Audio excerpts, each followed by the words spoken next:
Daniel Park believed the midnight silence was his accomplice. He stood outside Han Soo-yeon's door, his massive frame casting a shadow that seemed to swallow the hallway, gripping his hands into fists until the veins in his arms bulged like coiled snakes. He was convincing himself that this was justice, that a woman who had the audacity to build a life without him needed to be reminded, with shattering clarity, exactly who he was. He didn't just kick the door, he obliterated it. A deafening crack of splintering wood exploded through the air, a shower of glass catching the pale moonlight as Daniel stepped through the wreckage like a man who owned the night. He found Soo-yeon exactly where his predator's instincts told him she'd be, pressed flat against the far wall, her curly hair framing a face locked in a mask of paralyzed terror. Her wide eyes and raised hands, pleading without a single word, fed an ugly, distorted satisfaction deep inside his chest. He took a predatory step forward and opened his mouth to reclaim his territory. But the words died before they could be spoken. Because from the darkness of the armchair, the one sitting perfectly still in the center of the room, the one Daniel hadn't even registered, came a sound that froze every drop of blood in his body. The slow, deliberate clink of ice settling in a crystal glass of whiskey. "Daniel," the voice was quiet, polite, and carried the kind of dangerous calm that doesn't need to raise itself because every room it enters already belongs to it. "I was wondering when you would finally stop running." Kang Hae-jin sat exactly as he had for the past 2 hours, legs crossed, his charcoal-tailored suit immaculate, the top button of his white dress shirt the only concession to the lateness of the hour. He didn't look at the shattered door. He didn't look at Daniel's physical size. He looked only at Daniel with the cold, measuring patience of a man who had already decided how this night would end long before Daniel had ever left his house. Daniel had spent 14 months hiding from this man, 14 months of burner phones and back alleys, praying that the Mafia's reach had limits. He understood now that it did not. The predator who had smashed through that door expecting to terrorize a defenseless woman had just walked, chest puffed out, directly into the one room in the entire city where he was the least dangerous person present. The trap hadn't been set tonight. It had been set the moment Daniel stole what didn't belong to him, and he had just finished springing it himself. What happens next will change everything for Han Soo-yeon, and it will end everything for Daniel Park. Subscribe to see how this unfolds and drop a comment letting me know where you're watching from. I would love to say hello to you just to know how far our story is reaching. Daniel stood frozen in the center of the living room, the momentum of his rage hitting a wall of absolute terrifying stillness. The air in the apartment had changed. A moment ago, it had been thick with the heat of his own adrenaline. Now, it felt refrigerated, stripped of oxygen by the man sitting in the shadows. Kang Hae-jin didn't move a muscle, yet his presence seemed to expand, pushing Daniel's aggression back into his own throat. Hae-jin slowly swirled the whiskey in his glass, the amber liquid catching the moonlight filtered through the shattered door. The sound of the ice was the only thing audible in the room. He didn't look at the bat Daniel was still half clutching, nor did he look at the wreckage of the doorframe. His gaze was fixed entirely on Daniel's face, tracing the beads of sweat beginning to form on the larger man's brow with the clinical detachment of a surgeon looking at a tumor. "You have a very loud way of making an entrance, Daniel," Hae-jin said, his voice a smooth, low baritone that made the hair on the back of Daniel's neck stand up. "But you've made a fundamental error in your calculations. You walked in here thinking you were the creditor coming to collect a debt from a woman who owes you nothing. You've spent the last 20 minutes outside that door convincing yourself that this space, this air, this floor, this woman belongs to you." Hae-jin paused, taking a slow, measured sip of his drink. He didn't swallow immediately, letting the burn of the alcohol settle before continuing. "It doesn't. You surrendered your right to occupy any space the moment you took something that belonged to the Jum Syndicate. From that second onward, your life became a line item on a ledger you can't afford to balance. And this house, for the next hour, it isn't a home, and it certainly isn't your playground. It is a courtroom. And I am the only one here with the authority to hand down a verdict." Daniel tried to find his voice, but it felt like his vocal cords had been knotted. He looked over at Soo-yeon, hoping to find the familiar spark of her fear to refuel his own courage, but even she had changed. While she was still trembling, her eyes weren't on him anymore. They were darting between him and the man in the chair, realizing with a slow, dawning shock that the predator she had spent years running from was suddenly the one being hunted. I don't know who you think you are," Daniel finally managed to rasp out, his chest heaving as he tried to reassert his physical dominance. He puffed out his chest, the veins in his neck bulging as he tightened his grip on the bat. "This is between me and my wife. You're sitting in my spot, pal. You've got 5 seconds to get out of that chair before I make you." Hae-jin didn't blink. He didn't even stiffen. Instead, a ghost of a smile touched the corners of his mouth, a cold, humorless expression that didn't reach his eyes. The muscle memory of a bully is a fascinating thing. Even when faced with the inevitable, you revert to the only tool you have, the threat of blunt force. But let's be clear, Daniel. You are 62 and 230 pounds of wasted potential. You think your size makes you dangerous. In my world, size is just a larger target. Hae-jin reached out with his free hand and adjusted the cufflink on his left sleeve, a small, silver square that gleamed with expensive indifference. "You see, while you were busy kicking down a door to terrorize a woman half your size, you forgot that the world is much larger than your ego. You spent 14 months running, thinking that if you stayed in the shadows, I would eventually lose interest. You thought that by hiding my property in the one place you thought I wouldn't look, among the belongings of the woman you broke, you had bought yourself a permanent escape." Hae-jin leaned forward slightly, the light finally hitting the sharp, angular planes of his face and the faint scar above his eyebrow. The dangerous calm he radiated became an almost physical weight in the room. "The house was never yours to invade, Daniel, not because of the law, and not because of the locks you just broke.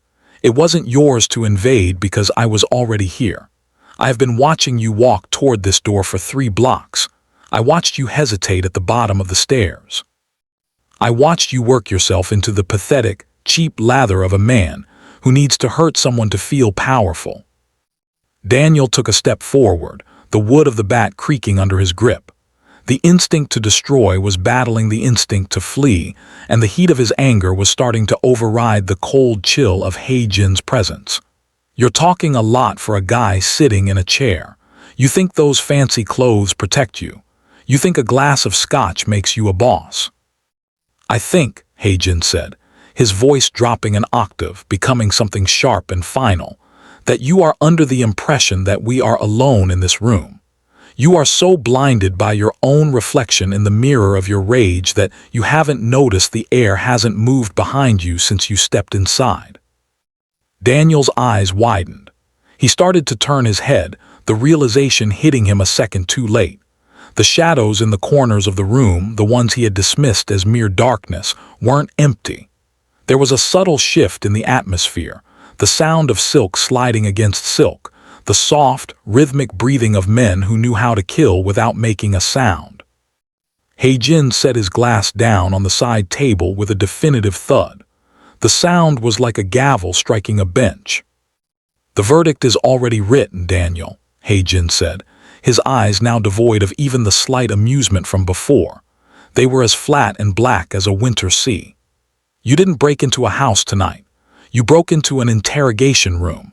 And the only reason you are still standing on your own 2 feet is because I haven't yet decided if I want the ledger back before or after I break your hands." Soo-yeon let out a small, sharp intake of breath, her back still pressed against the wall. The power dynamic in the room had completed its 180-degree turn. Daniel, the man who had been the architect of her nightmares, looked suddenly small. His muscular build seemed like a clumsy costume, an oversized suit of armor that offered no protection against the clinical, high-caliber threat sitting 3 feet away from him. "You have 2 choices," Hae-jin continued, his tone now conversational, as if he were discussing a business merger rather than a man's life. "You can put that piece of wood down and tell me exactly which box you tucked my property into, or you can keep holding it and we can find out how many of your bones snap before the wood does. Either way, I am leaving here with what is mine. The only variable is how much of you is left behind to sweep up."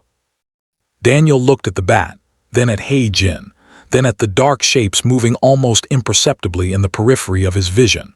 The unpredictable violence that usually served him so well was failing him. For the first time in his life, Daniel Park wasn't the monster in the room. He was just the prey that had accidentally wandered into the lion's den, thinking he was chasing a mouse. Hae-jin stood up. He did it slowly, with a grace that suggested he could move much faster if the situation required it. He stood at 61, nearly as tall as Daniel, but he carried his height with a terrifying, lean elegance. He didn't move toward Daniel. He simply stood his ground, the center of gravity for the entire apartment. "Well, Daniel," Hae-jin asked, his voice a soft, deadly whisper, "do we do this the loud way or the quiet way? Because I promise you, by the time the sun comes up, Han Soo-yeon is going to have a very peaceful morning. One way or another, you are going to be a memory." The silence in the apartment grew heavy, a thick, suffocating blanket that seemed to warp the very air around Daniel's head. As he stared into Hae-jin's unblinking eyes, the present began to dissolve, the fractured door and the trembling woman at the wall fading into the memory of where this nightmare truly began. 14 months ago, the world had looked very different for Daniel Park. He hadn't been a man hiding in the shadows. He had been a man who thought he had finally outsmarted the giants. It was the night of the Jum Syndicate's annual gala at the Clover Room, an underground sanctuary of velvet, gold leaf, and high-stakes secrets buried beneath a nondescript dry cleaner in the heart of the city. Daniel had been working security, a grunt hired for his size and his ability to look intimidating in a cheap suit. He was meant to be a doorstop, a human barrier to keep the uninvited out, but his eyes had always been too busy looking at things he wasn't meant to see. The Clover Room was a place where the air smelled of expensive tobacco and the kind of power that didn't need a permit. That night, the atmosphere was electric. Kang Hae-jin had been presiding over a table in the back, surrounded by men whose names were whispered in back alleys with bated breath. On the table, sitting next to a half-empty bottle of vintage cognac, was the ledger. It wasn't a book. It was a sleek, heavy titanium flash drive, encrypted with the lives and sins of 17 of the city's most influential figures. It was the syndicate's insurance policy, their roadmap, and their most guarded treasure. Daniel had watched from the periphery, his pulse drumming against his ribs. He saw the way everyone looked at that drive, with a mixture of reverence and terror. He saw the moment a distraction was served on a silver platter. A heated argument broke out near the bar, a choreographed piece of chaos that drew the attention of Hae-jin's primary enforcers. For 10 seconds, the table was unguarded. In those 10 seconds, Daniel's life changed. He didn't think about the consequences. He thought only of the weight of the drive in his palm and the millions he imagined it was worth. He had moved with a practiced casualness, his large hand sweeping over the titanium casing and sliding it into his pocket in one fluid motion.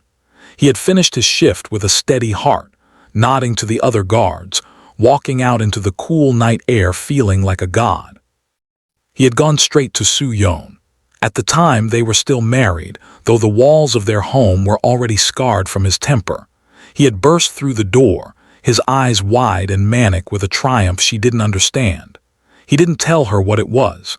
He didn't tell her that he had just signed their death warrants.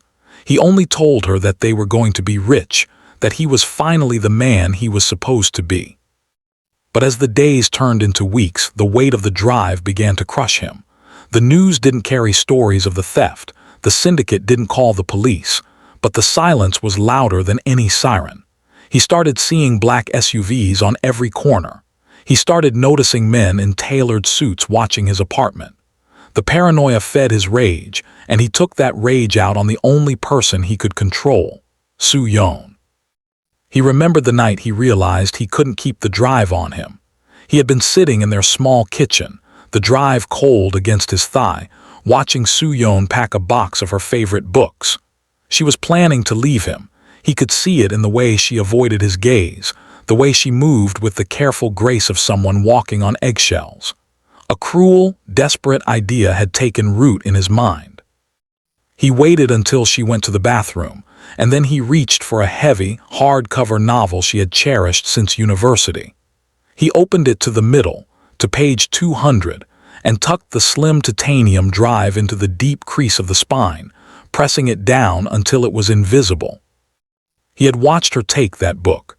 He had watched her pack it into a box and walk out the door 3 days later.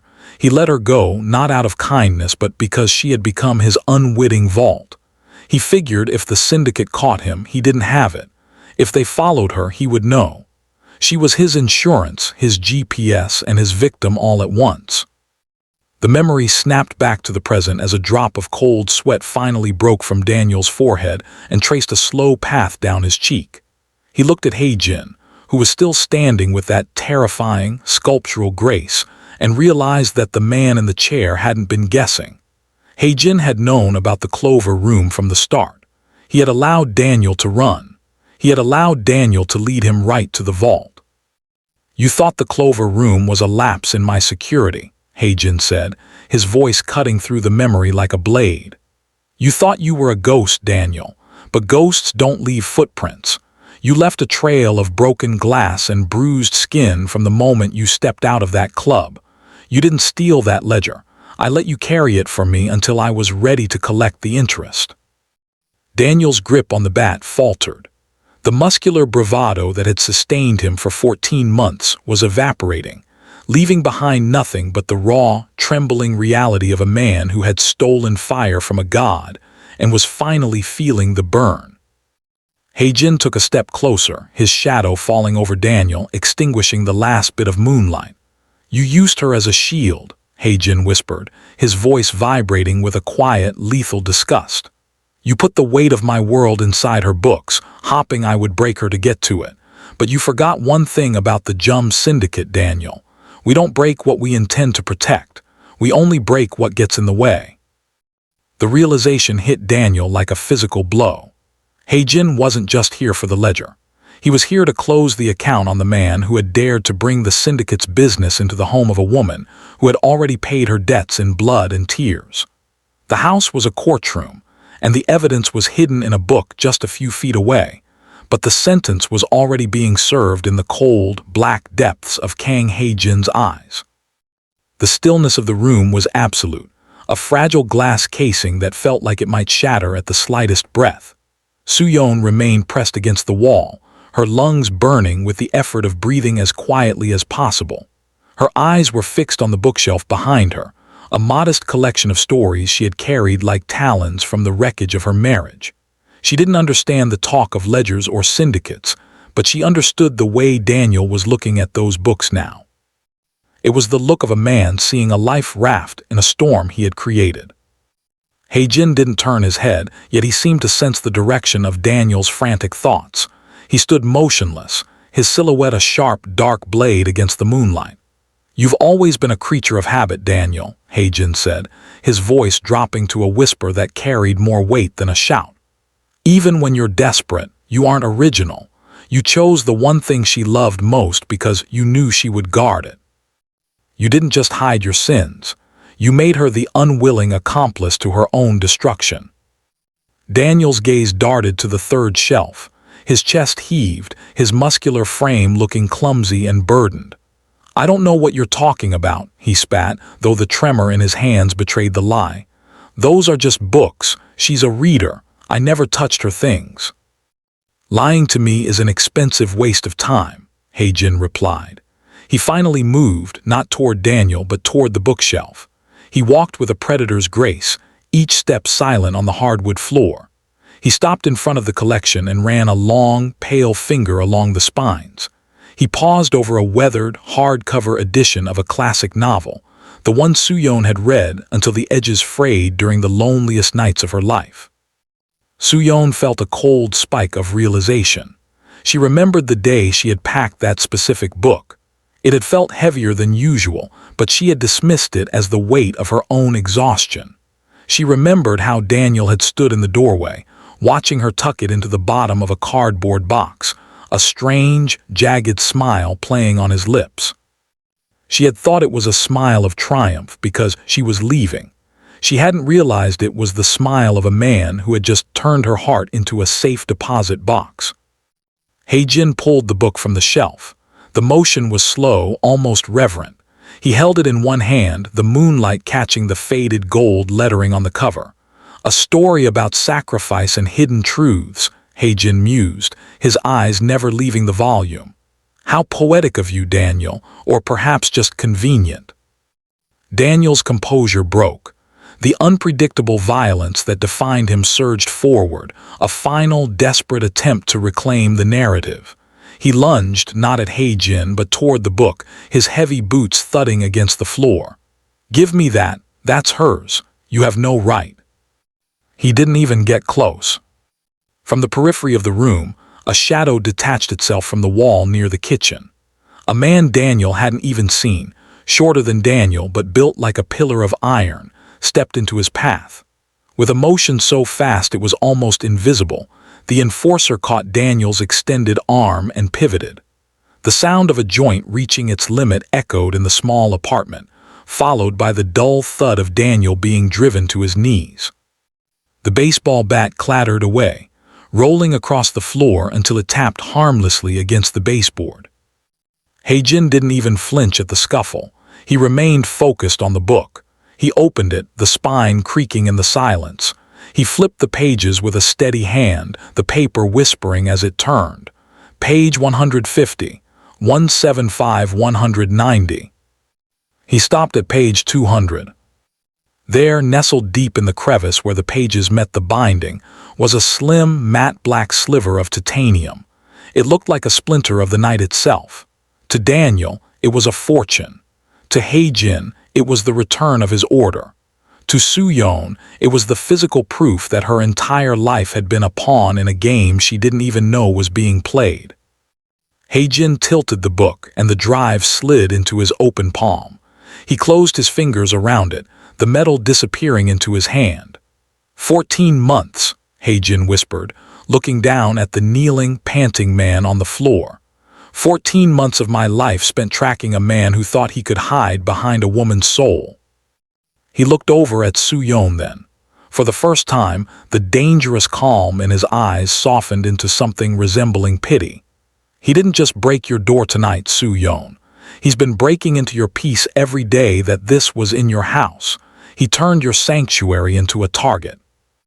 Soo-yeon looked at the book in Hae-jin's hand, the story she had loved, now forever tainted by the memory of what it had held. A single tear traced a path through the dust on her cheek. The fear was still there, but it was being crowded out by a cold, sharp anger. She looked down at Daniel, who was pinned to the floor, his face pressed against the rug she had bought with her first independent paycheck. He looked pathetic. He looked small. "Is that it?" she asked, her voice cracking but holding its ground. "Is that all he's worth, a piece of metal?" Hae-jin tucked the drive into his inner vest pocket and carefully placed the book back on the shelf. He adjusted his cuffs, the silver links catching the light one last time. "To the world, perhaps. To me, it is the balance of an account.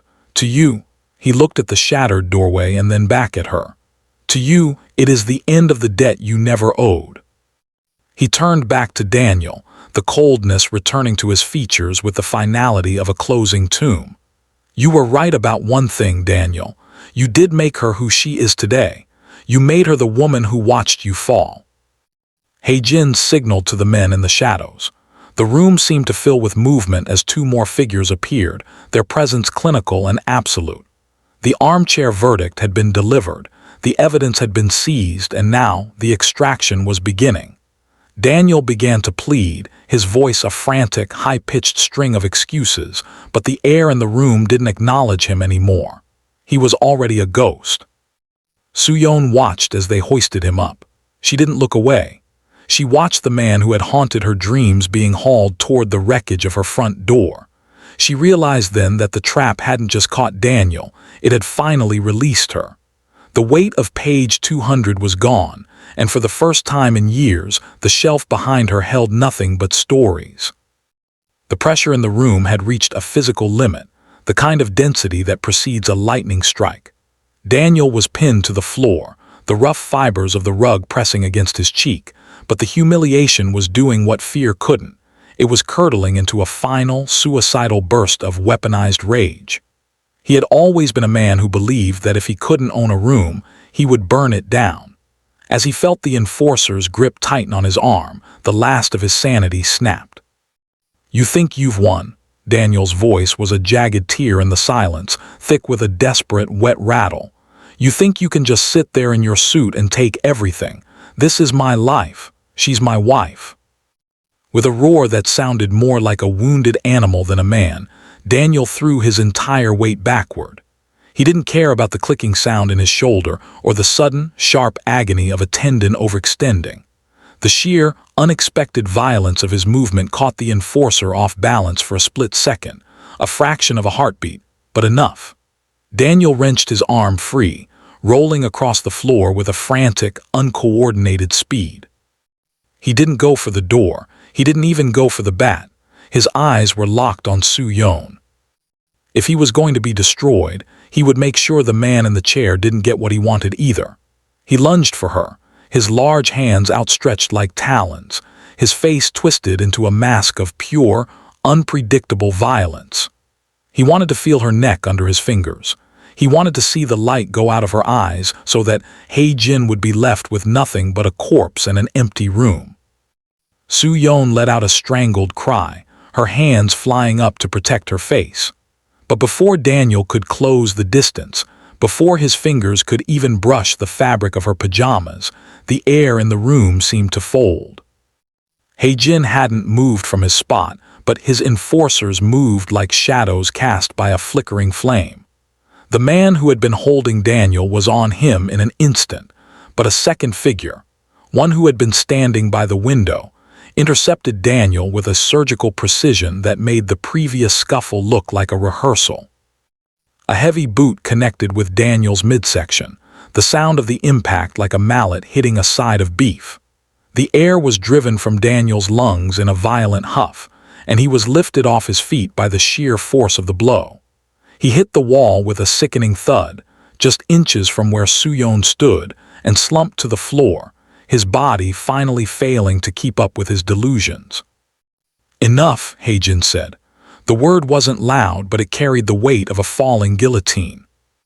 He stood up then, smoothing the front of his navy suit jacket with a slow, deliberate motion. He walked toward Daniel, his footsteps echoing in the silence. He stopped just out of reach of Daniel's trembling hands and looked down at him. There was no anger in Hae-jin's face, only a profound, dangerous calm that was far more terrifying than any outburst. "You are a very small man, Daniel," Hae-jin whispered, leaning down so only the two of them could hear. "You think that by hurting her you become powerful. You think that by destroying what you cannot control you prove your worth. But all you've done is show me that you are a liability. A man who cannot control his temper cannot be trusted with a secret. And a man who cannot be trusted is a man who has no place in my world." Daniel looked up, his eyes bloodshot and unfocused. He tried to speak, but only a thin trail of crimson leaked from the corner of his mouth. The predator was gone. What was left was a broken, pathetic shell of a man who had finally realized that the world was full of monsters much larger and much quieter than him. Hae-jin turned to his men. "He's finished here. Take him to the SUV. Make sure he understands that if he ever says her name again, even in a whisper to himself, the debt will be collected in full. And tell the driver to take the long route. I want him to have plenty of time to think about the sunrise he's about to miss." The enforcers moved in, hoisting Daniel up by his armpits. He didn't fight them this time. His head hung low, his feet dragging across the floor as they moved toward the shattered doorway. As they passed the threshold, one of the men paused to kick the wooden baseball bat out of the way, a final, contemptuous dismissal of Daniel's only weapon. Soo-yeon watched them go. She watched the man who had been the architect of her suffering disappear into the dark, framed by the splintered wood of the sanctuary he had tried to destroy. She felt a strange, hollow sensation in her chest, a sudden vacuum where the fear had been for so many years. Hae-jin remained in the center of the room, looking at the mess of glass and broken wood. He didn't look like a hero. He looked like a man who had just finished a difficult day at the office. He reached into his pocket and pulled out a clean silk handkerchief, wiping a small smudge of dust from his cuff before turning his attention back to Soo-yeon. "The predator is gone, Soo-yeon," he said softly, "but the room is still broken. You should stay in a hotel tonight. My men will secure the door before they leave." He began to walk toward the exit, his presence retreating like a tide. But before he reached the door, he stopped and looked back at her one last time. "You have a resilience that he never understood. That is why you survived him. Don't let the memory of him make you small again." With a final, elegant nod, Kang Hae-jin stepped through the wreckage and into the night. The sound of the SUV doors closing and the engine turning over was the only sign that the silent power had ever been there. Soo-yeon stood alone in the moonlight, her natural curls framing a face that was no longer locked in terror. She looked at the empty armchair, then at the bookshelf, and finally at the broken door. The unpredictable violence was gone. The dangerous calm had retreated. All that was left was the silence, a silence that finally, unambiguously belonged to her. The transition from tension to violence happened so fast it didn't feel like a fight. It felt like a law of nature being enforced. In the 5 seconds after Daniel's desperate lunge toward Soo-yeon, the room transformed from a static standoff into a clinical display of high-velocity physics. Daniel had barely covered 2 feet of floor, his fingers strained into claws and his face contorted in a mask of animalistic hate, when the shadows at the periphery of the room simply ceased to be shadows. From the kitchen doorway and the darkened hallway leading to the bedroom, 2 figures materialized with a synchronization that suggested they shared a single nervous system. They didn't shout, and they didn't hesitate. They moved with the terrifying, silent economy of men who viewed human bone as nothing more than an obstacle to be managed. The first enforcer, a man built with the compact, dense power of a heavyweight wrestler, intercepted Daniel's forward momentum. He didn't lead with a punch or a kick. He used Daniel's own weight against him. He stepped into Daniel's line of travel, his shoulder dipping low, catching Daniel just below the ribcage. The sound of the air leaving Daniel's lungs was a sharp, wet huff, a sound of sudden and total deflation. Before Daniel could even process the loss of breath, the enforcer's hand shot up, seizing Daniel's right wrist, the one that had swung the bat only minutes before, and twisted. The physics were undeniable. A wrist is not meant to rotate 360 degrees, and the human body will always follow the direction of its own breaking point to avoid total destruction. Daniel's massive frame was forced into a pathetic, spiraling descent. He went down hard, his knees hitting the hardwood with a sickening, hollow crack that echoed off the bare walls of the apartment. Simultaneously, the second enforcer appeared behind him. There was no struggle, no back-and-forth grappling. This was a demolition. With a hand as steady as a stone mason's, the second man applied a specific, calculated pressure to the base of Daniel's skull while simultaneously hooking a boot behind Daniel's ankle. It was a lever-and-pulley system executed in flesh and blood. Daniel's face was driven into the rug, the sheer force of the takedown pinning him so effectively that even his muscular build offered no leverage. For Soo-yeon, watching from the wall, the world seemed to have slowed to a series of still frames. She saw the dust motes dancing in the moonlight, disturbed by the sudden rush of air. She saw the way the enforcers' dark suits didn't even wrinkle as they worked. And she saw Kang Hae-jin, who hadn't moved a single inch. He remained standing by the bookshelf, his hand resting lightly on the spine of the book he had just replaced, watching the neutralization of Daniel Park with the same detached interest one might give to a flickering light bulb. In those 5 seconds, the unpredictable violence Daniel had used to terrorize Soo-yeon for years was revealed for what it truly was: clumsy, loud, and ultimately weak. Against the dangerous calm of professional efficiency, Daniel's rage was just noise. The enforcer on Daniel's back didn't use handcuffs. He didn't need them. He simply placed a knee in the small of Daniel's back and pulled Daniel's arms behind him in a way that ensured any attempt at movement would result in a shattered shoulder. Daniel lay there, gasping, his face pressed into the fibers of the rug. The predator was gone. The man who had kicked down a door to reclaim a woman he thought he owned was now just a pile of meat and fabric, held in place by the quiet gravity of the Jum Syndicate. Hae-jin finally spoke, his voice cutting through the heavy breathing and the silence that followed the crash. "Precision is a virtue, Daniel. You spent your life believing that the loudest man in the room is the strongest. You were wrong. The strongest man is the one who doesn't need to move at all." He adjusted his cufflinks, the silver gleam a final, mocking punctuation to the event. The 5 seconds were over. The physics had been settled. The room was quiet again, save for the ragged, broken sound of Daniel sobbing into the carpet, a sound that held no power over Soo-yeon anymore. The violent theater of the night transitioned into a cold, mechanical process. The enforcers didn't need to drag Daniel. They guided him with a pressure that was as absolute as it was invisible. As they hauled him to his feet, Daniel looked less like the man who had shattered the door and more like a discarded garment. His certainty, that thick, delusional armor of ownership and rage, had been stripped away, leaving him raw and shivering in the center of a room that no longer recognized his authority. He tried to catch Soo-yeon's eye one last time, perhaps looking for a flicker of the old submission or even a spark of hatred to validate his existence. But she was looking past him, her gaze fixed on the broken threshold of her home. To her, he was already becoming a ghost, a bad memory being exorcised in real time. Hae-jin didn't watch the exit. He turned his back to the door, his interest in Daniel Park having expired the moment the ledger was secured.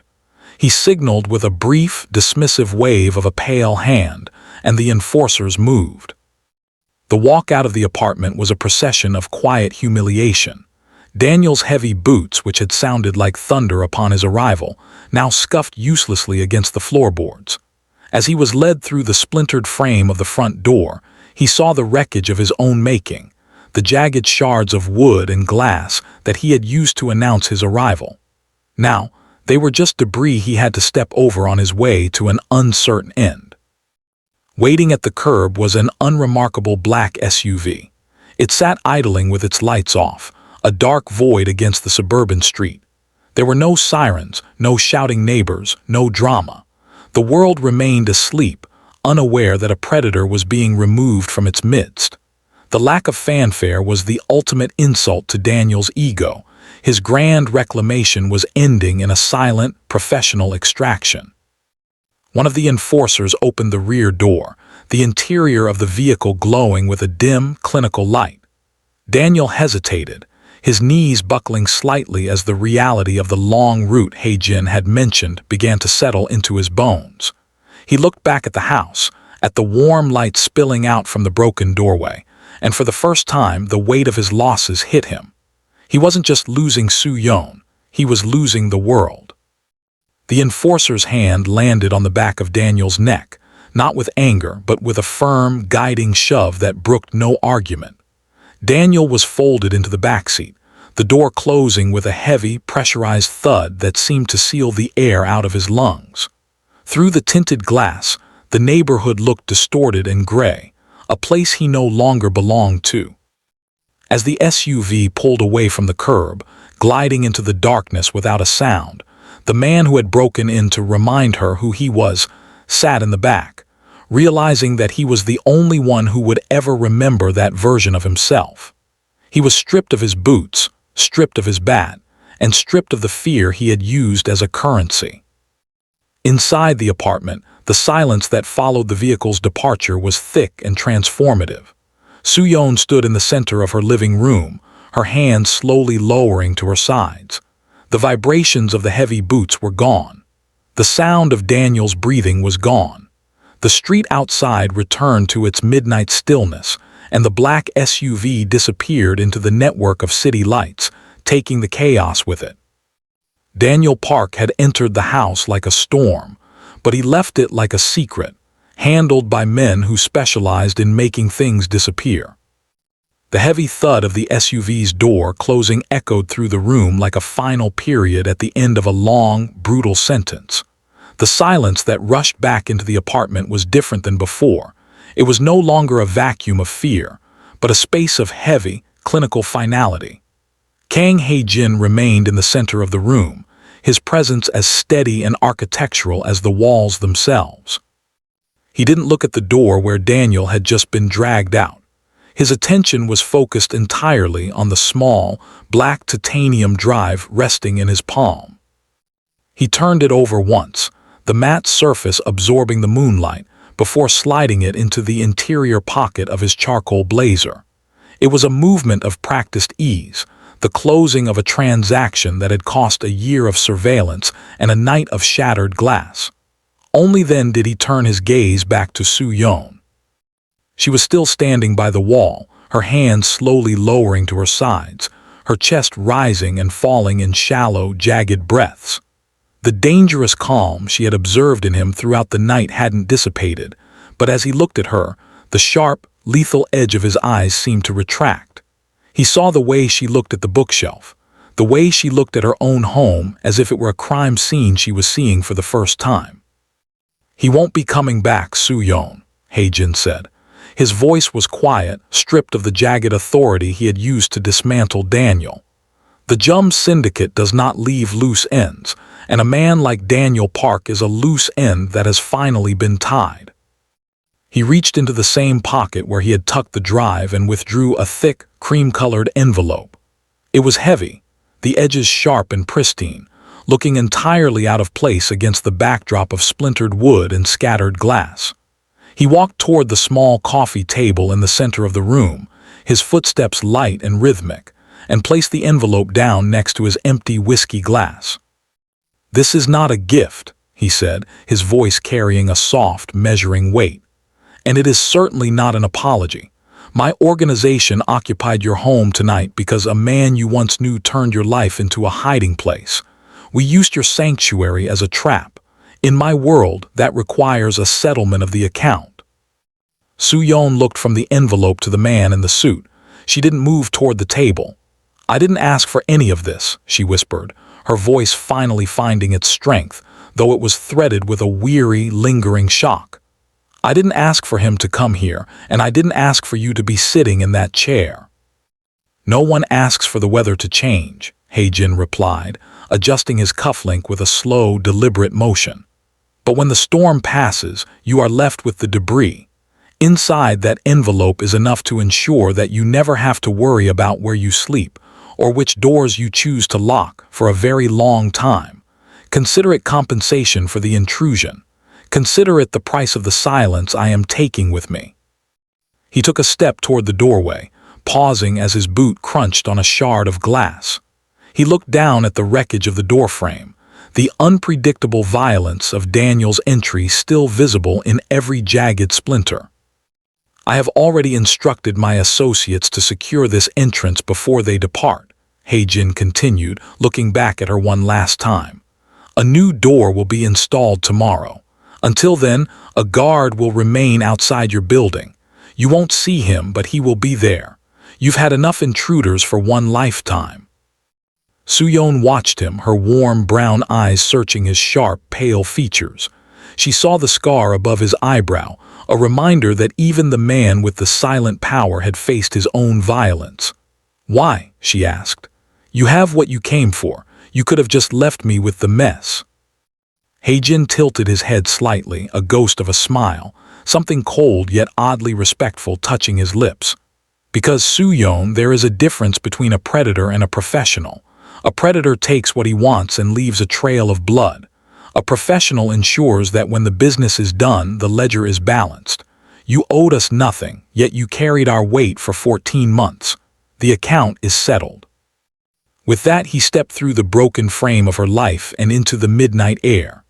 The sound of his departure was unremarkable, the soft click of a car door, the low hum of a high-end engine, and then the return of the suburban silence. Soo-yeon stood alone in the moonlight. She looked at the heavy envelope on the table, then at the bookshelf where page 200 was no longer a hiding place for a mafia secret. The air in the room felt lighter, the structural fear that had occupied her lungs for years finally beginning to dissipate. She walked to the table and picked up the envelope. It was heavy with the promise of a future that Daniel could never touch. The man in the armchair was gone. The man with the bat was a memory. And for the first time, the only person left to decide what happened next in this room was her. The apartment fell into a silence so profound it felt like the building itself was holding its breath. The SUVs were gone. The dangerous calm of Kang Hae-jin had retreated into the night, and the violent heat of Daniel's rage had vanished, leaving only the cold reality of the wreckage behind. Soo-yeon stood in the center of her living room, her fingers still curled tightly around the heavy cream envelope. Her heart, which had been hammering against her ribs for hours, finally began to slow, transitioning from a frantic alarm to a heavy, rhythmic thrum. She looked at the door. The frame was a jagged mess of white-painted splinters, looking like a wound that had been ripped open. Glass from the small window pane lay scattered across the hardwood, shimmering like fallen stars in the moonlight. For a long time, she simply stared at it. This was the physical manifestation of the fear she had lived with, the proof that the walls she had built to protect herself were never truly thick enough. Then she moved. It started as a small, instinctive gesture. She walked to the kitchen and retrieved the broom and a dustpan. The plastic handle felt grounding, a mundane tool for a monumental task. She returned to the entryway and began to sweep. The sound of the bristles against the floor was rhythmic and intentional, a sharp scratching noise that cut through the lingering ghosts of the night. Scritch, scritch, scritch. With every stroke, she was reclaiming a square inch of her life. She swept the shards of glass into a pile, the tinkling sound of the fragments hitting the metal dustpan sounding like tiny bells. She wasn't just cleaning a floor. She was removing the evidence of Daniel's intrusion. She was sweeping away the unpredictable violence he had brought into her sanctuary.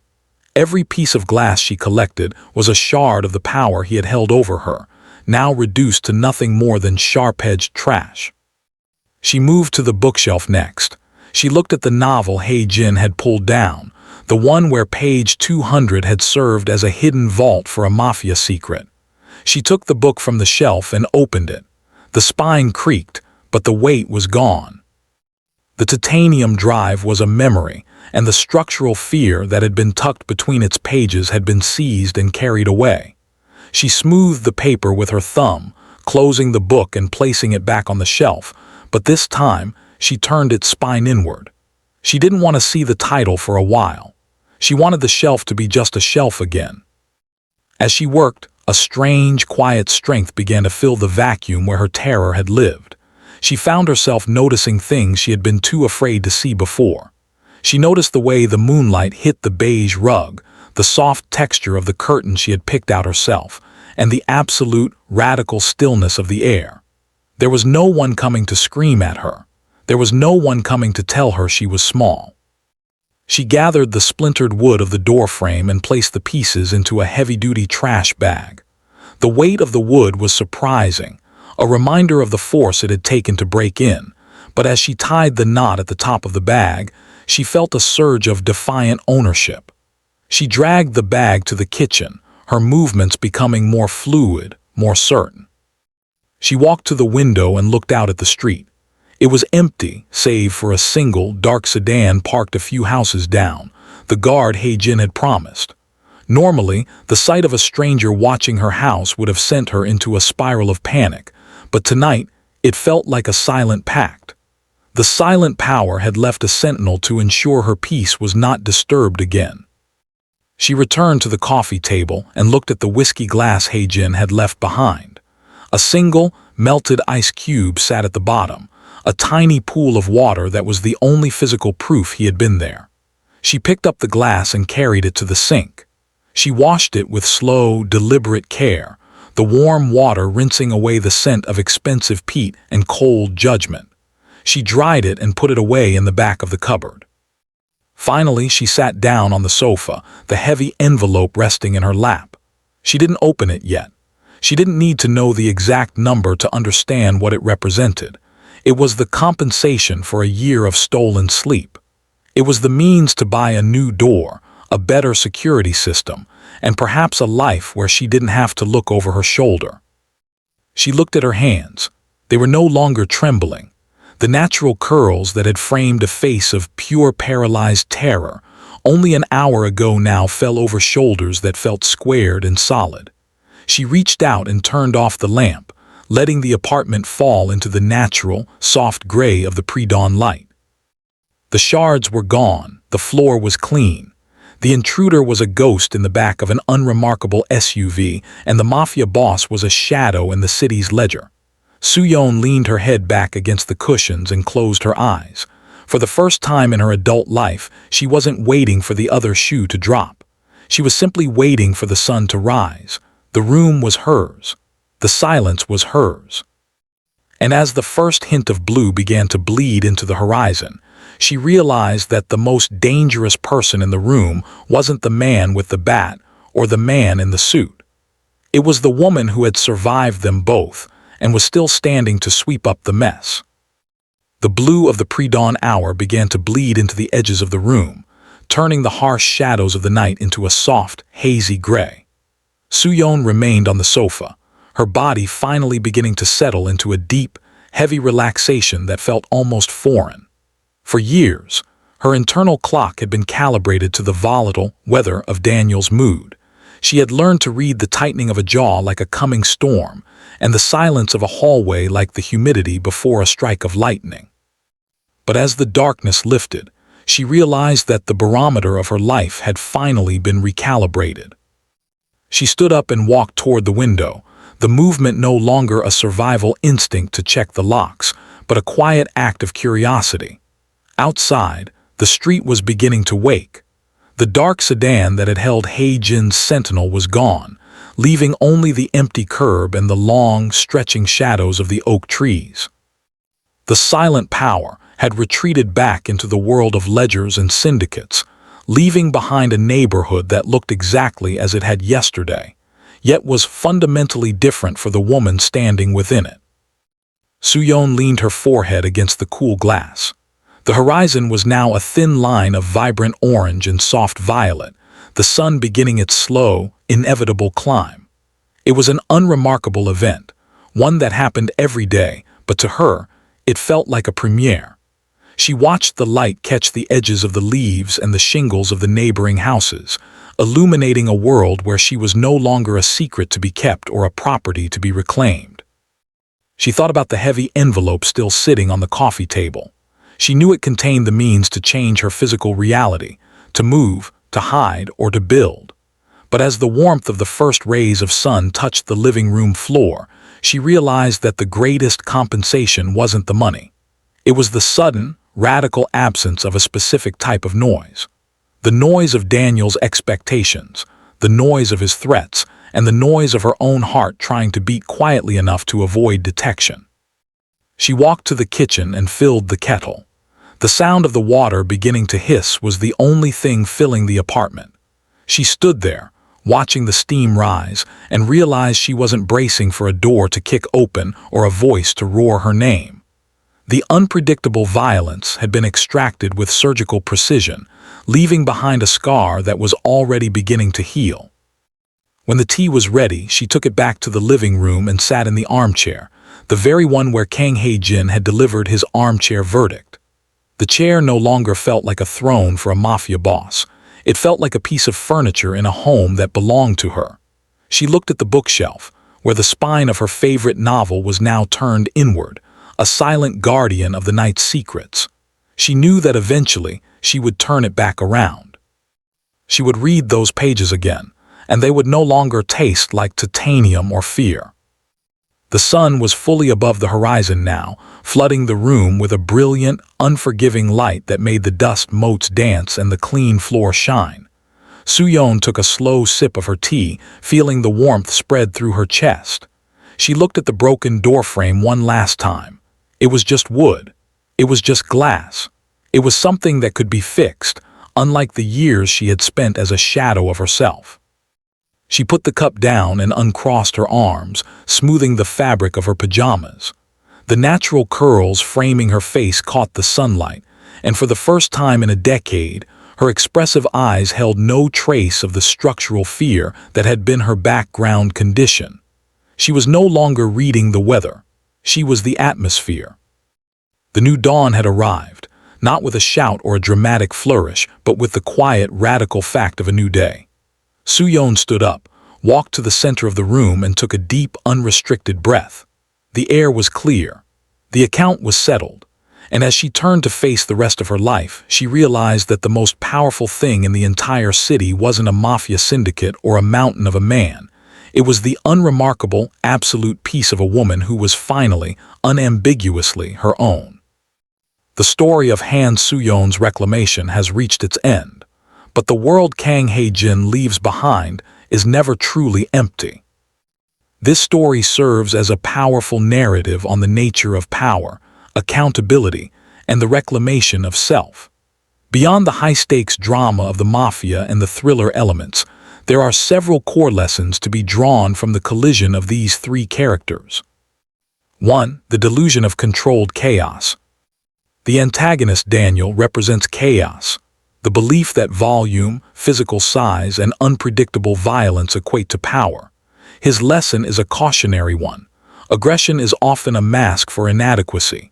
He targeted someone he perceived as smaller to feel large, but the moment he encountered silent power, Kang Hae-jin, his strength was revealed to be nothing more than noise. The story teaches that true authority doesn't need to shout. It is measured by composure and the ability to remain calm while others panic. 2. The invisible weight of consequences. The stolen ledger, hidden in page 200 of a cherished book, symbolizes how past actions, especially those fueled by greed or malice, create a background radiation of stress. Daniel thought he was being clever by using Soo-yeon as a shield, but he was actually building his own trap. The lesson here is that you cannot outrun a debt to the truth, whether it is a literal debt to a syndicate or a moral debt to those you've harmed. The account eventually settles, often at the moment you feel most untouchable. 3. Resilience versus fragility. The visual and energetic contrast between the characters highlights a profound truth about human strength. Fragility is breaking into a house to prove a point, Daniel. Strength is surviving the weather of someone else's malice and still being the one left to sweep up the glass, Soo-yeon. The story reframes Soo-yeon not as a victim, but as the ultimate victor. Her weakness was actually a structural resilience that allowed her to outlast the storm. 4. The professional balance. Kang Hae-jin's character introduces the concept of transactional justice. He didn't save Soo-yeon out of a hero complex. He did it because the ledger needed to be balanced. This offers an unsentimental but important lesson. Integrity is about finishing the business completely. By leaving the compensation envelope and securing the door, he acknowledged that his presence, though it removed a threat, was also an intrusion. He left the space better than he found it, which is the mark of true professional authority. 5. Reclaiming the atmosphere. The final lesson is found in the new dawn. For years, Soo-yeon's internal state was dictated by Daniel's moods. The ending teaches that freedom is the ability to own your own silence.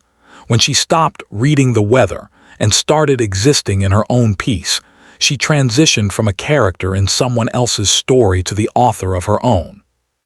True power is found in the dangerous calm of self-control and the silent strength of survival, while loud, predatory violence is merely a fragile illusion that shatters when it meets actual consequence.